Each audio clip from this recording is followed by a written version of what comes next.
Labas vakaras, gerbimieji žiūrovai. Šiandien mes su jumis susitinkame Vilkaviškio sporto centro salėje, kur netrukus matysime futsal A lygos rungtynes tarp Vilkaviškio Bruklino ir Kėdainių United ekipų. Radviliškio ekipa. Oi, čia kokia situacija, kuri baigėsi pirmoji įvarčiu. Puikus perdavimas, galima sakyti, perpjovęs gynybą ir 14-asis vilniečiams. Ir vėl koks perdavimas, bet Egidijus Žagaras pirmą smūgį atrėmė, bet prieš antrą jau yra bejėgis. Francisko,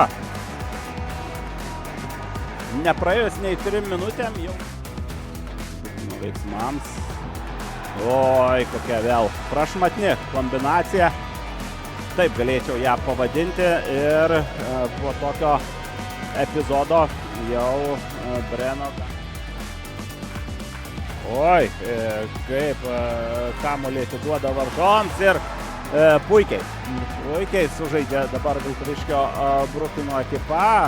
Paskutinį tašką šios atakos metu padeda numeris.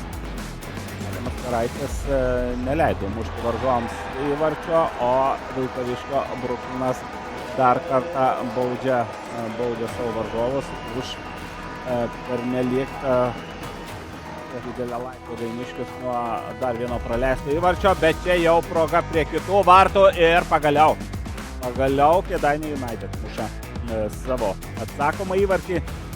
3 Kėdainių futbolininkai Zenkovas.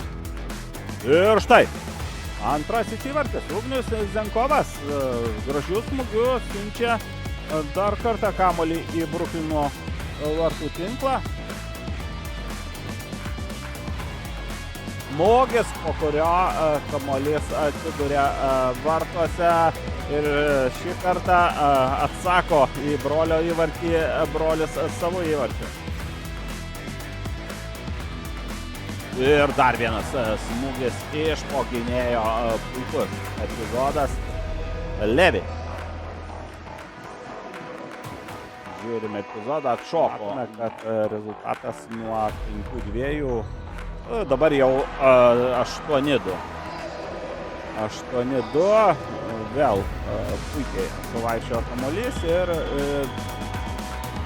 rungtynių pradžioje atrodė aidė rungtynių sirena. 8-2.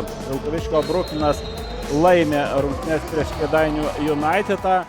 Sveikinimai su pergale. Ar galima sakyti, kad komanda grįžta į savo įprastą ritmą?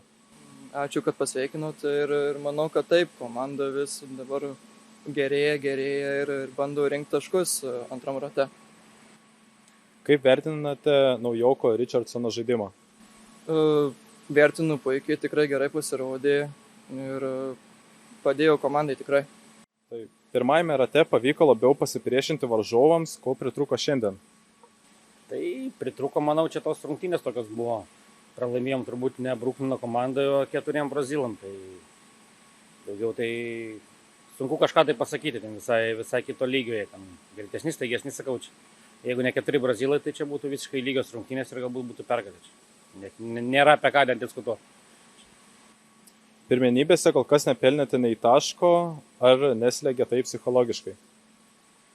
Kažkiek slegia, bet žinot, kaip sakau, viskas eina aukštyn, tas lygis, vadinkim, kyla, mes kažko tai labai nepasistiprinę esam šiais metais, tai va, tas, manau, yra pagrindinis dalykas. Tai labai sunku, kai visose komandose turim užsieniečius ir visi, kaip sakau, visi klubai stiprinasi, o mes kažkaip neturim, tai, bet viskas remiasi finansas, tai žinot, kai neturi kažkokių finansų ir negali kažko pasistiprinti. Tai, manau, dabar labai ryškiai šiais metais išsiryškino, kad kas turi pinigų, kas neturi pinigų, vadinkim.